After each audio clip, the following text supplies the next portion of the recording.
With the kids at home and you needing to structure all of your lives a little more, you can use a new feature to actually call the kids down to the dinner table or to do their schoolwork. Unfortunately, though, it's likely they're going to end up playing video games.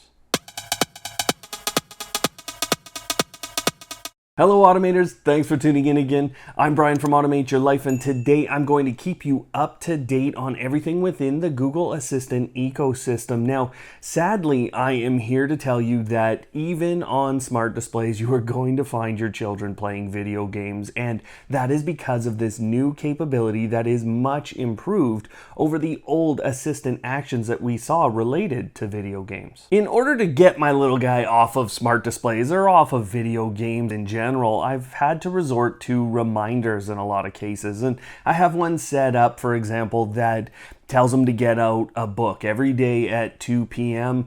Now, the amount of times that he does that, that's another whole story, but the Family Bell feature takes this another step further. The thing I like about this new feature is the interface that I get within the Google Home application for managing it, and while it is not a perfect feature, I can create what are essentially reminders and alarms for everyone throughout the home to adhere to different schedules, and this is obviously going to help us all maintain a bit more structure as we get used to this new lifestyle.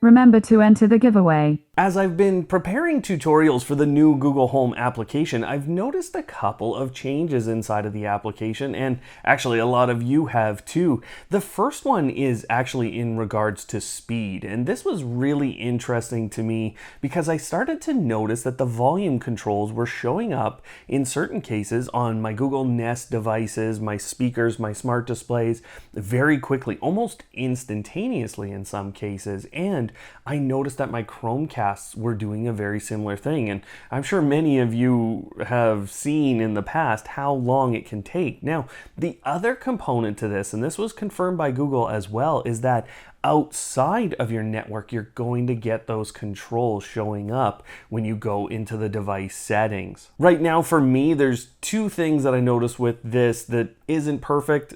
Ambient display kind of messes up that volume unless you're playing something, and Chromecasts are not yet showing up outside of my network within the Google Home application, but that is slated to come. And like I said, you guys have been noticing changes, and one of my friends, Phil, who's been on the channel before, he actually was the first person to show me the Nest Protect suddenly showing up inside of the Google Home application. Now, you can't even change the names, and there's a number of you who have emailed me about this, and unfortunately, there's not much we can do at this point, but look for that to change as we've seen that announced by Google. The other thing showed to me by Phil is something I was just wishing for yesterday, actually. I was sitting and, my Nest Hub Max has that Nest Cam on it, and so it triggers all the time when I'm in the home that it's noticed me, and I don't want that. So I was hoping for a quick way to turn it on and off, either from my smartphone or through automation. Well, Android 11 does have this control capability of turning on and off the camera within it, and Phil's already been able to test it. Now, personally, I've had really great experiences with Nest Wi-Fi throughout my home, and you guys have seen that review on the channel. I've talked about it many times and how it's allowed me to really change my home network. Now, what's great about it is the ease of use, but what hasn't been great about it is that I've had to maintain the Google Wi-Fi application on top of the Google Home application, but that is slated to change here with Google integrating all of those advanced controls from Google Wi-Fi's app into the Google Home application, and you'll be able to see the change when you have this available to you. I feel like I had been waiting forever for the Pixel 4a to actually drop. Well, it finally did, and fortunately or unfortunately, depending on the country you're in, it looks like a pretty great device, especially for the price point. So I think Google has a winner here, but what they didn't do is release the Pixel 5, and this wasn't really expected. It was expected to be later,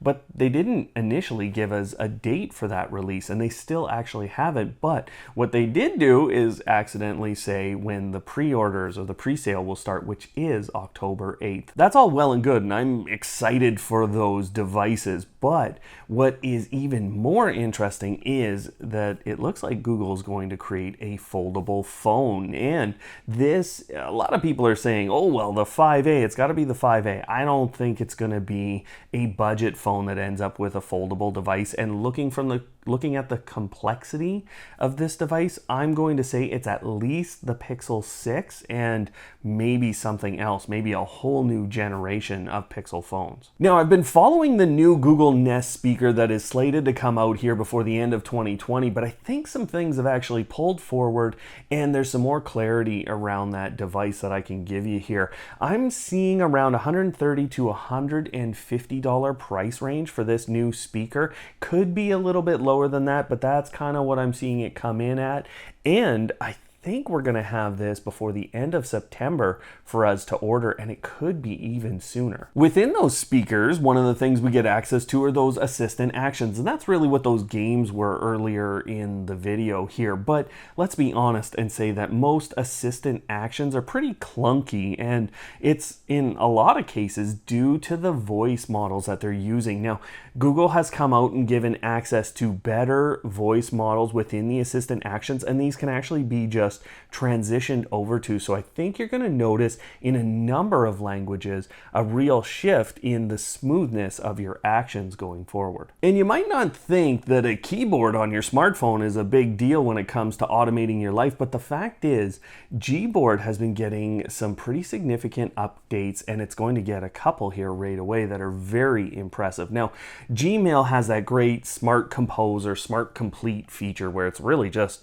finishing my sentences when I'm writing an email. I'm hitting enter or tab a bunch of times and that's it. It's quite simple. So that's actually coming to the Gboard here, and I think that'll be a big benefit for text messages, and there's a quick erase option if you kind of make a mistake. Now, on top of that, the Google Assistant is getting full integration into Gboard, and this is going to mean not only can you dictate, but you can auto-complete a lot of the typing you're doing. I don't know about you, but I've actually opted out of voice recordings being sent to Google. Actually, I do know, because you have been opted out, because Google opted everyone out of this. And the reason they did that is important for you to understand. See, what they've actually done is restarted the program where they'll have human beings actually verifying how the interactions have gone with the Google Assistant. So in order to start up that program, and they want you to opt back in, they have actually turned that privacy feature on for all of us, essentially, where those voice recordings are no longer going. Some days it's pretty hard to see a silver lining with the switch from Google Play Music to YouTube Music, and honestly, there's a lot of days like that, but there are some silver linings here. Number one, Google Maps is getting YouTube Music full integration, and Waze already has that. Now, on top of that, Android TV will be getting their own application for YouTube Music as well. And listen, I know it hasn't been seamless, and Google Play Music is ending, I think, a little prematurely here, but YouTube Music is bringing up parity in terms of features, so they're trying to bring up parity as quickly as possible. And one of the things that I know many of you have struggled with is getting your playlist to play, but I have always been able to get my playlists to play. They instantly transitioned across, and this feature is actually being brought out from the US out. And the fact is, I'm just using that English US language, and I'm getting that ability, so you should be able to get the ability to play your playlist, both free and premium level subscribers to YouTube Music. Now, there are a lot of benefits to YouTube Music. You just have to know how to access them, and that's what I show in the video that's up on screen right now, which will help you really change the level of music experience that you are getting in your home. So go check that video out. Otherwise, guys, thanks for watching, and of course, don't hate, automate.